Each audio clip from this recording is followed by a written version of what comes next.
د حکومت د اعلی افسرانو نه موږ انصاف غواړو، موږ سره انصاف وشي بغیر قصوره بغیر ګناه.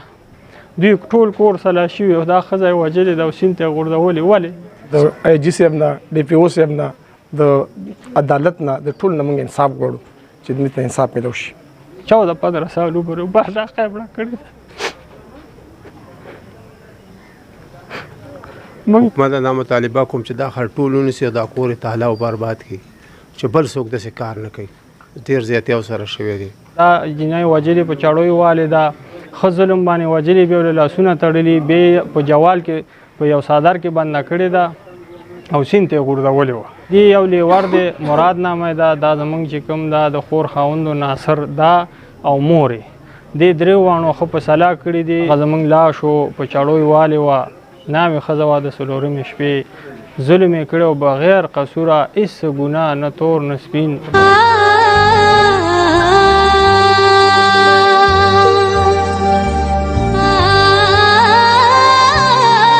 بسم الله الرحمن الرحیم. کتونکو موجود یم په ملوک کورونه فیر قلعه شب قدر کې. په ملوک کورونو کې ډیره افسوسناکه او ډیره ناوړې پیښه مخې ته راغلې ده. په 18 جولای باندې د دغې ملوک کورونو نه یو زنانه یو جینۍ واده شوله ارشکۍ بانډې ته، او تقریبا په 4مه ورځ باندې بیا د هغې د الک چې کوم خاندان دی د هغوی د کور نه دلته دغې د جینۍ کور ته سوال جواب راوړو، راغلل او دغې د جینۍ د کور والا ته یې دا وویل چې جینۍ کور کې نشته دی او ورکه شوې ده. د جینۍ چې کوم خاندانو هغوی لاړل په تانیسرو کلي کې اف آی آر هم د دغې ورکې په ضد باندې وکړو. بیګا تقریبا 12 بجې د دغې جینۍ د کور چې کوم خاندانو وروري و هغوی ته د چرسدې تاڼې نه ټیلیفون وشو چې دغه حساب یو لاش په دریای کابل کې نیول شوی دی او تاسو راشئ وګورئ چې دغه ستاسو د دغه جینۍ لاش دی او که نه. کله چې دغه رور د دغه خاندان یې هغه اسپتال ته لاړل نو واقعي د دغه جینۍ لاش او دغه لاش په چړو هم والی شوي او ډیر په بېدردۍ سره دغه جینۍ قتل کړی شوې وه. د دغې په اړه به تفصیل اخلو، راځئ موږ سره. دا چې زموږ خور وه او د هغې چې کوم دی ښه په خوښه سره واده وشو، د یو هلک خوښه وه، د دې هم خوښ و، هغه مونږ ورکړله او ښه په خوښه یې واده وشو. دا ناظم صاحب دی زموږ د دې علاقې مشر هم دی، دوی پکې جرګه کې شو، د نکاح مهر هم پکې وشو او ښه واده مزېدار هر یو شیز وشو. هغه چې واده شوله نو په 18 باندې د هغې واده وشو چې بیا زموږ خویندې ورغلې هلته ښه خوشحاله وه. ښه داسې وه چې یو ورځ مې یو خور روټۍ وړله، بلې ورځ مې بلې خور روټۍ وړله، بله ورځ مې پسې د کور والا روټۍ وړله. زموږ دا خور ښه خوشحاله وه. بیا په د واده په 5مه شپه باندې چې کوم دی دوی موږ ته جواب وکړ او اصل کې موږ کرې رامنلو. اول تاڼې ته تلي و، راپورټ یې کړی و چې یاره ښځه د کوره تښتېدلې ده. بیا تلي و دې ناظم صاحب پسې چې دا د ړومبي نه زموږ د واده په جارګو او په دغه کې و په هر څه کې و، بیا ده پسې کور ته ورغلي دي چې یاره ښځه ورکه شوله. نو هغې نه چې موږ اندازه ولګوله او موږ ته څومره معلومات راغله نو دا ښځه ورکه نه وه، ښځه دوی وژلې وه. هغې نه ځان سره کالي وړي وو، نه ځان سره دوی دعوه کوله چې یاره هېڅ هم نه دي وړي، صرف د خاوند موبایل او دا 10 روپۍ وړي دي. او بیا چې کومو کپړو کې دا تلې وه نو هغه کپړو لوبټه هم پراته وه. دوی ویلې خواښې ویل چې یاره دا لوبټه دې زما لوبټه وړې ده. نو هغه چې بیا موږ تاڼې ته لاړو، په هغې کې موږ اف آی آر وکړو، په هغې کې موږ راپورټونه وکړو، هغې کې موږ ګرځېدلو. نو بېګا چې کوم دی موږ ته د چارسدې د اسپتال نه کار راغلی چې یاره دلته یو لاش پروت دی او تاسو راشئ دا وګورئ.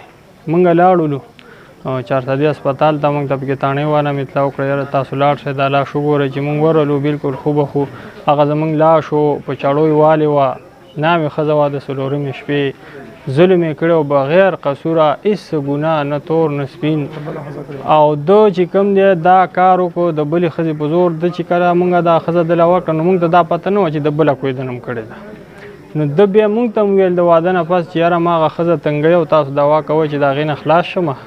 او هغه زه پرېږدم خو چې یا ما نه پرېږدي وایي چې یا به دا ښځه پرېږدي یا به یې وژني او یا ځان وژنم یا تا وژنم دا ورته هغه بلې ښځې ویلې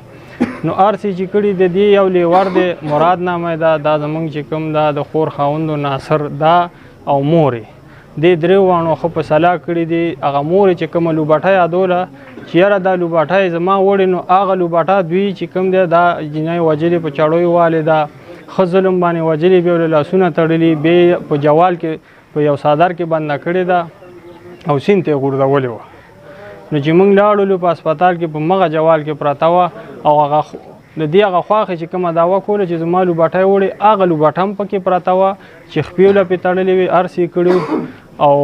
هغه لوباټه مو څه برآمد شوه د دې چې کومه جوړه وه د دې نه یو ورځ مخکې زما ښځه ورغلې وه په هغه جوړه کې چې کوم دی چې هغې تصویران ایستي وو مغه جوړه یې غاړه کې وه او سیند ته یې غورځولې وه دا تقریبا چې غوټ 12 ورځې پس موږ ته دا لاش میلاو شو چېرته چا بې پیدا کړې وه ریسکي والا راوړې وه شفقدر هسپتال ته موږ ټول حکومت ته ټول قوم ته دا اپیل کوو موږ سره ظلم شوی دی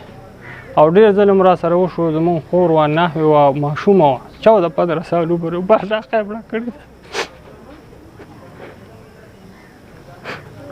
موږ د حکومت د اعلی افسرانو نه موږ انصاف غواړو موږ سره انصاف وشي بغیر قصور بغیر ګناه دوی ټول کور سلا شوي او دا ښځه یې وژلې ده او سیند ته یې غورځولې ولې څه ګناه یې کړې وه موږ د دوی نه دا سوال کوو موږ لرې جواب راکړي په یار خو چې کوم دی موږ د دې د خاوند خلاف کړی که نه او د دې دا لیور چې کوم نو دا یې پکې سلاکار دا سلاکار خو اوس چې کومه پته ولګېدله نو د ده مور هم د سره سلاکار وه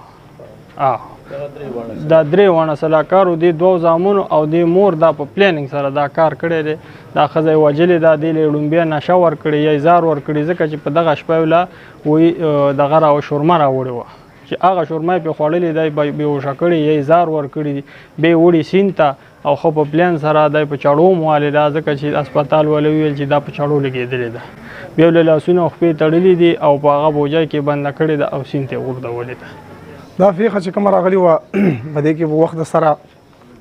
ما ته اطلاع وشوله دا مسله چې راغله نو موږ د جلۍ کویدن کې موږ دا جلۍ دوی ته کویدن کړله او نکاحنامه ما هم پکې وکړه زه پکې بیا نکاح فلارم د جلۍ جوړ کړم دا هر څه سره موږ ډېر په ښایسته طریقه باندې وکړل واده ټایم یې کېښود واده مو شو هر څه وشول بیا دوی په 15مه ورځ باندې زما زیاترال ما ته ویل چې جلۍ خو بېګا د کوره وتې ده ما وی چې زما ذهن نه لري چې جلۍ د کوره وتې خو تاسو هر څه چې کړي د جلۍ پر کړی دا مهرباني وکړئ جلۍ را پیدا کړئ ښه کار مو نه کړ دا غلط کار کړی دی طلاق به هم له ورکړی وی پردی بچیو زما د ماما لور ده زما ماماګان دي سخرانه مې ده ما ورته وویل چې طلاق به هم له ورکړی وی خیر دی 4-5 میاشتې پس به م را شړلی وی تاسو به ویل چې کور کلی نه کېږي لکه بس طلاق یې له ورکړ او دا تاسو چې کوم زیاتې وکړو نو دا مو سره ښه ونه کړم ما ورته ویل که خرڅه کړي مې یا مثال خبره کومه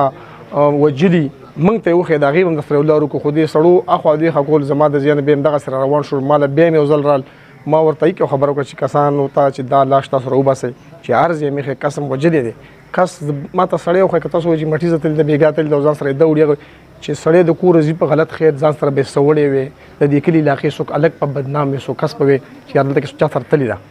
هغه هېڅ خبره هم نه وه